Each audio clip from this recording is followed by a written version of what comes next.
Alright, y'all, here we go. Thank you for coming back. Thank you for watching and subscribing and notifications with the bell and everything. Thank you. It has been such a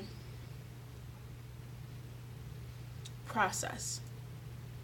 I think it was like a couple days ago that I did the video in my car saying, about my schedule and all that stuff and how I'm still doing evening shifts, which is the 3 to 11, and I just want to hurry up and get on nights, which is 7 to 7. Okay, here we go. In the past couple days since I made that video, I have been putting in my hours. I got my first paycheck. That was awesome. I am now I am now officially certified in being a telemetry tech. I had my thing. I'm now officially certified in being a telemetry tech, which is another good thing that I can put on my resume after a 8-hour class on Tuesday. It was a class of one, me and the nurse. That was my first day shift. So I went in, went to the central monitoring room because that's where we work. Nurse came and picked me up. We went upstairs to the 4th floor. We did the class. We did some drills. I took a pre-test that didn't count for anything just to see where I was. Then we dove into it. All about the different rhythms like sinus rhythm, sinus arrhythmias, AFibs, junctional, VTACs, VFib, heart blocks, 1st degree, 2nd degree, 3rd degree, type 1 and type 2 heart blocks, pacemakers, everything.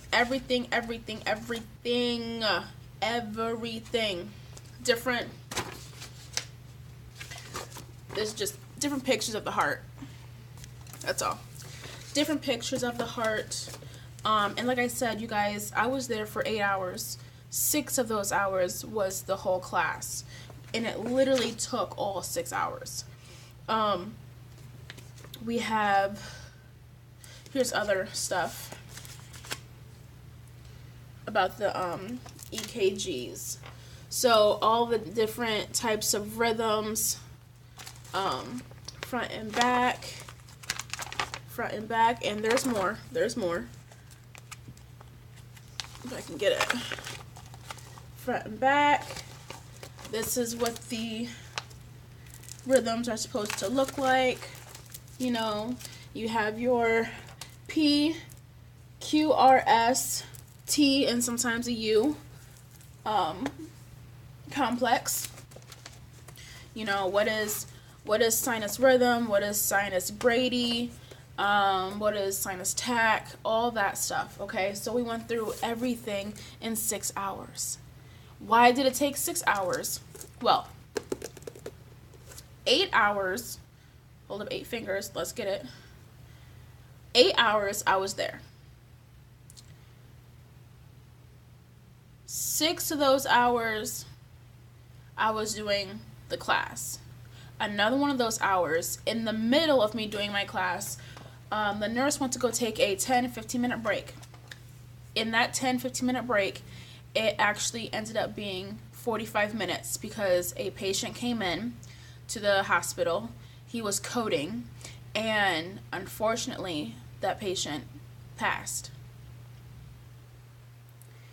And it's one of those things where it's like, the nurse came in and she was out of breath. And she's like, oh my gosh, whew, I'm so sorry. We had a patient code. He died. And I'm sitting there like, wait, what?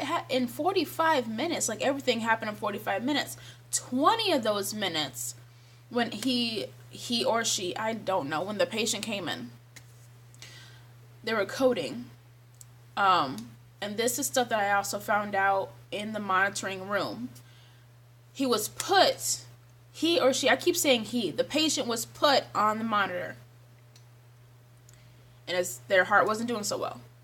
So, they fainted, and then their heart stopped. And this is what was shown on the monitor. The monitor spikes was going, and because someone was doing chest compressions on the patient. They pass out, they stop breathing. CPR, chest compressions. Now, when a code happens, it is a mass page. Everyone who has a pager, everyone who has a Varicella, or those little walkie-talkie things that like nurses and doctors have, and MAs have, all those, it sends out a mass signal that there's some type of code. Now, you have to get cardiologists,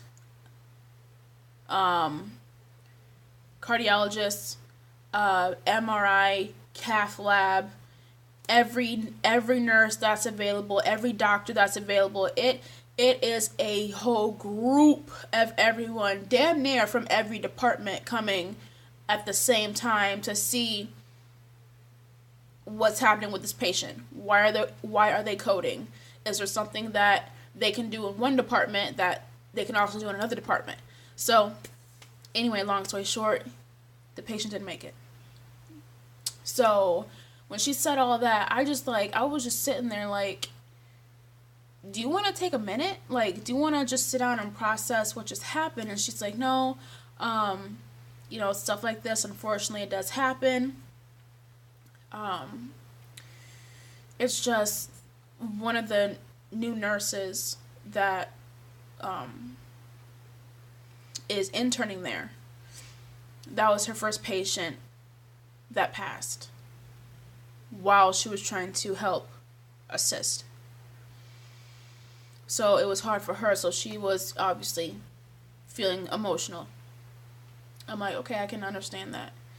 So I'm there, and we just went back right into the routine of doing my stuff, like, and I'm just sitting there thinking, like, geez Louise, like, someone, and it's crazy because all of this happened 4 floors underneath me, and I didn't have my pager, I didn't have a Varicella, I didn't have anything, I didn't have any type of way to communicate with any one of the staff in the room that I was in. So, that happened, and it kind of sucked. It really does suck. And I was already sitting there, and I was already having my own personal stuff play in my head on top of all of these EKG stuff play in my head, and doing this class and taking the test, and then I took an actual test, the real test after, which I passed.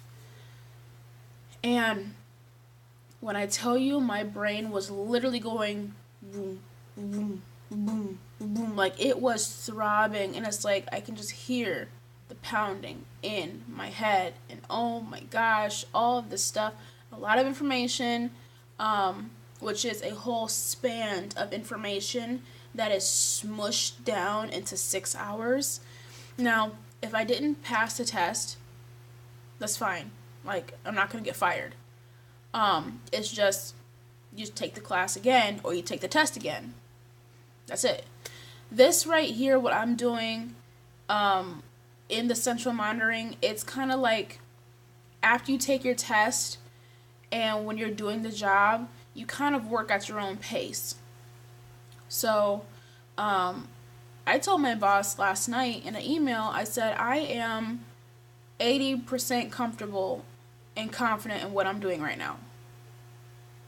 And I said that because we all have that one coworker that either is always in your space, tries to be in your business, always has to be noticed or seen or whatever the case may be.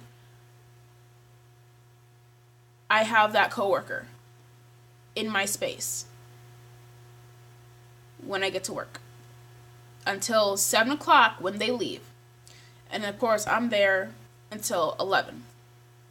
So, this person says to another coworker, "Did you get the email?"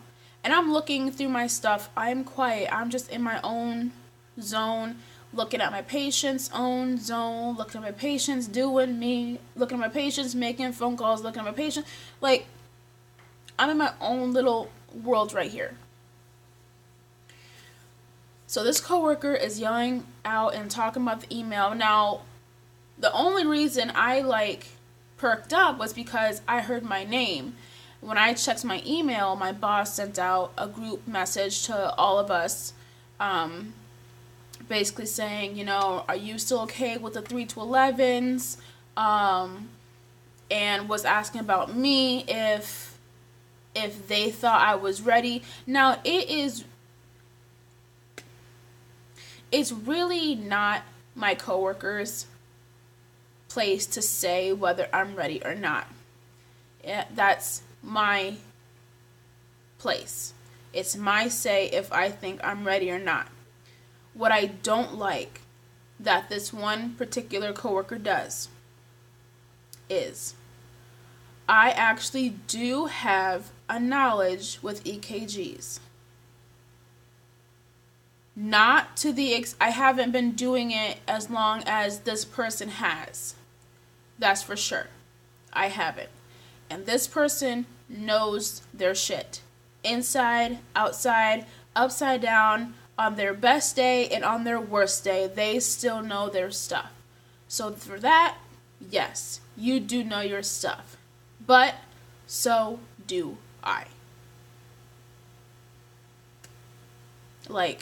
This person has had so much word vomit, just saying stuff that may not even pertain to the job, or if it does pertain to the job, talks to me, and not just me, but talks to me and this other coworker of mine like we're stupid. That's one of my biggest pet peeves. I wouldn't be here if I didn't have some type of education. And I haven't given you my whole life story, and I haven't given you my education background, so you don't know what I'm capable of doing. So I may not know the ins and the outs and the ups and the downs of EKGs. But what I do know is EKGs, blood draws, how to take vitals, how to run labs, the doing your analysis, getting things to the lab, documentation of things, blood cultures, a whole bunch of other shit I know. So just because I don't know everything 1,000% in this one area, do not underestimate me, because you may see the top layer of what I'm doing and what I know, but I have layer upon layer upon layer upon layer of shit that I know and that I'm confident of because I've been doing it. So there's that.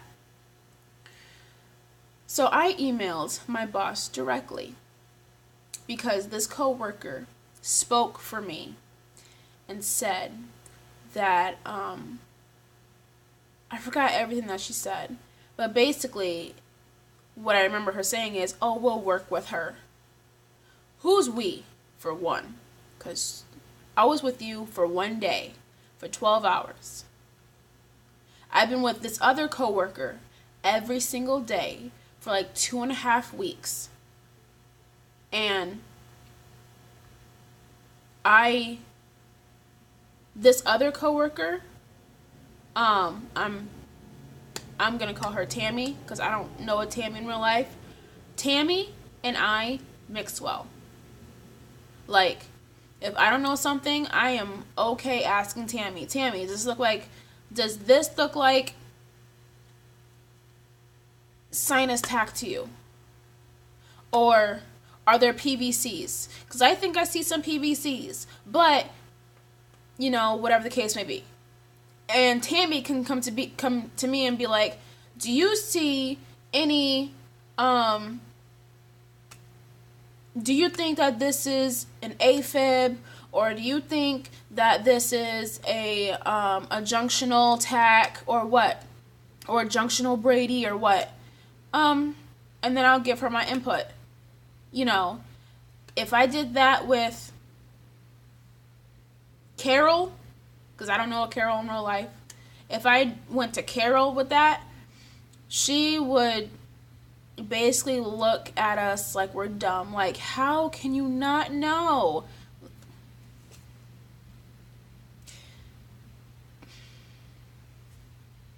So, while we're there, 3 of us, me, Carol, and Tammy. I'm in between Carol and Tammy. I'm doing my thing. I am in my own little world, checking on my patients over here, checking on patients over here, because it's the computer that I'm at. The computer and 2 screens on this side, 2 screens on that side. I am monitoring almost 70 people at once. People coming, people going. New patients, old patients. Coming in, coming out, coming in, coming out. Monitoring them all, okay? So, and I don't want to talk to this person. I just want to do my stuff and just leave me alone. Please, please, please, please. Plus, I had my own stuff going on in my head, okay? My own personal stuff that I was thinking about and processing, okay? Tell me why Carol reaches over, grabs my mouse, and says, we're going to play a game.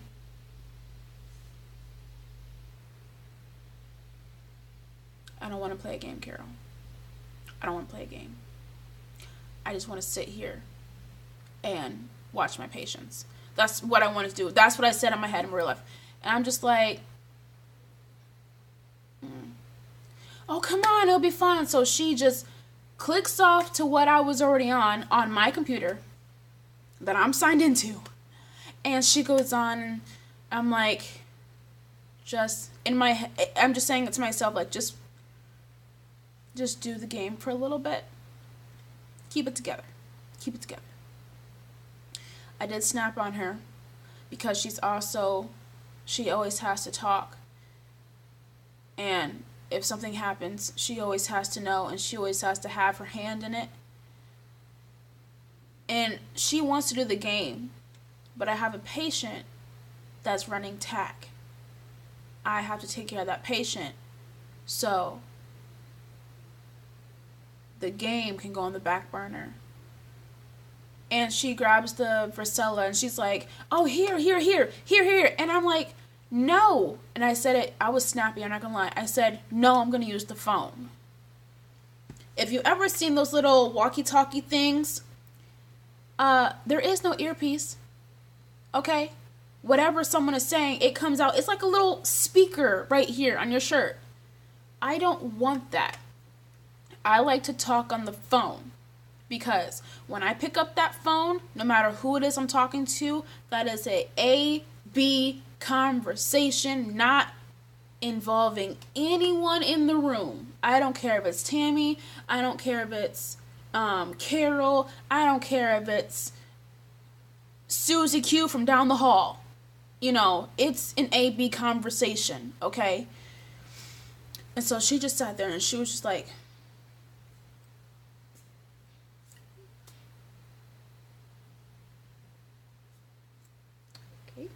like, yeah, you don't know where I'm from, and I need you to back up out of my space.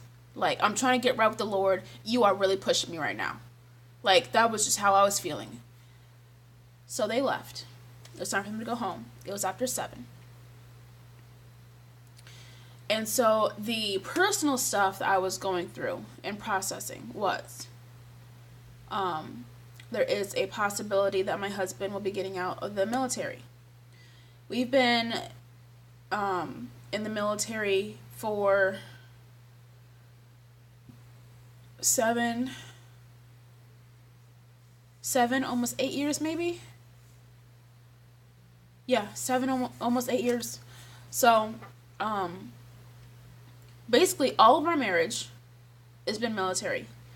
Raising our kids, all that stuff, military. Um, and there's a good chance that he's going to be getting out. So, I've just been thinking, like, okay, we need to find an apartment or some place to live, because we're not going to be in the same state.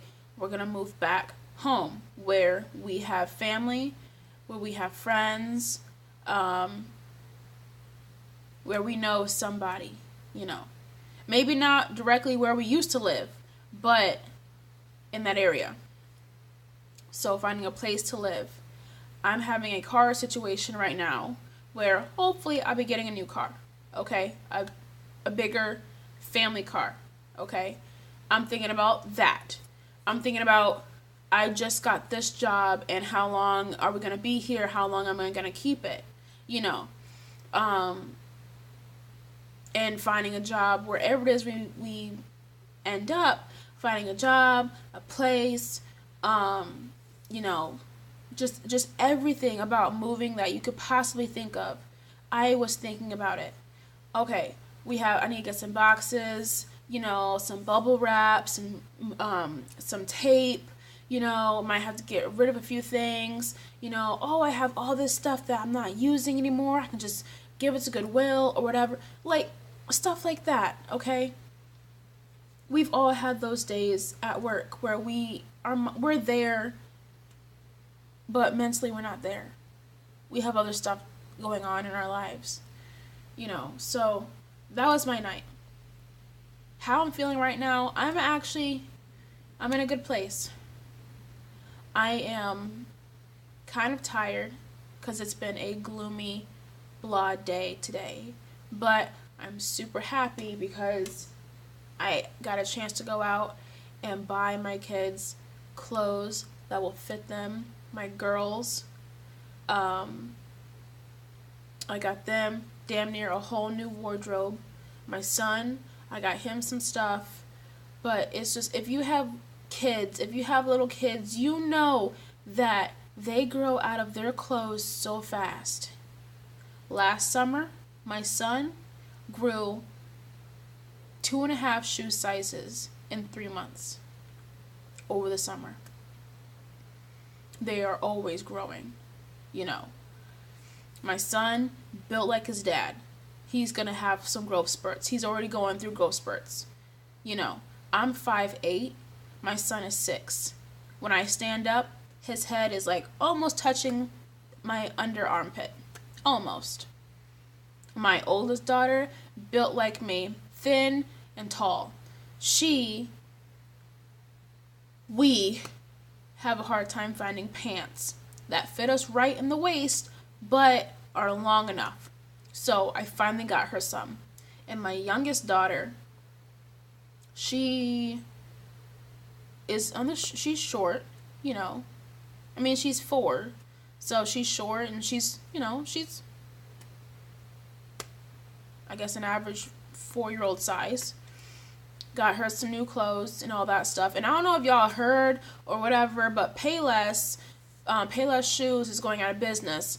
So I went to Payless and I bought myself some cute shoes. They're summer shoes, but still, they're cute. Okay. I am not growing anymore in the shoe size department. So if I buy some shoes in February, by July, they're still going to fit. Like, I'm done growing.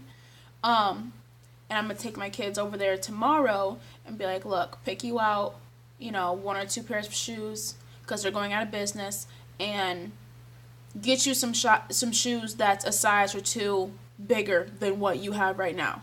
So, like, future reference. I'm that type of person, okay?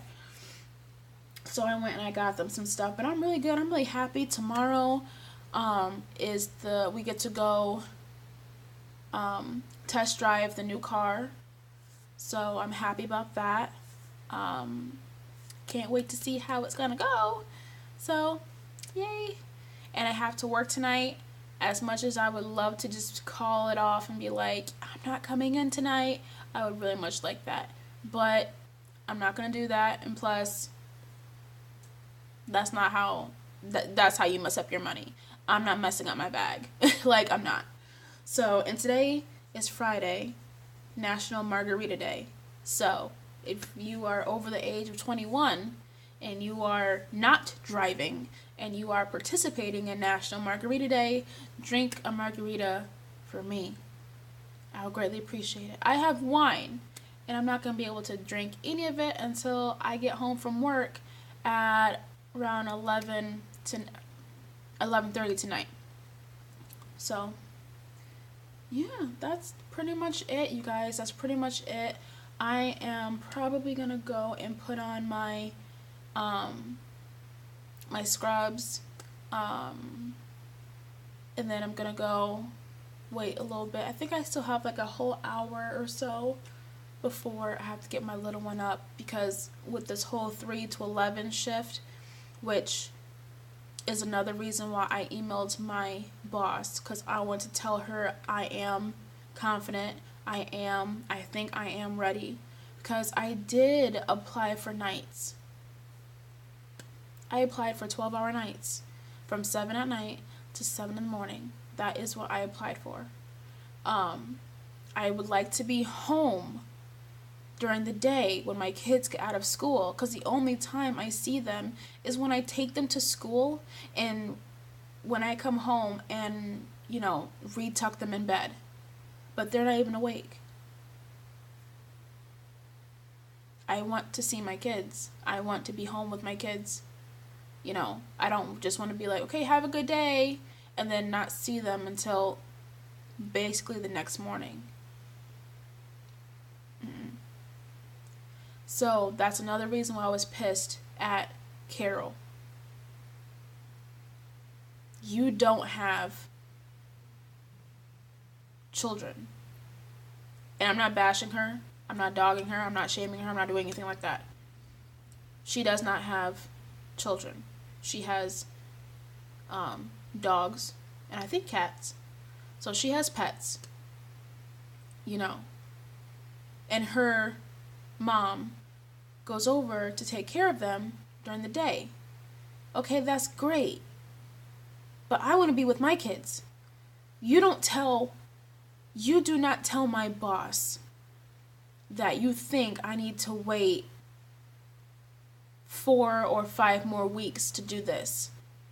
I took the 6-hour class. I'm already a medical assistant, so I know about EKGs. I passed my test the first time.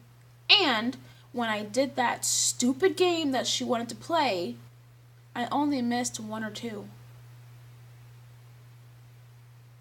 And we kept going and going and going with the game, and I only missed 1 or 2. I know my shit. Don't speak for me. So, there's that. Because I want to see my kids. Your mom goes over to your house during the day and takes care of your dogs, takes them out, gives them food. Awesome. That is fantastic. I want to see my kids, and I want to spend time with my husband after he gets out of work. So, around 2, I get my little one,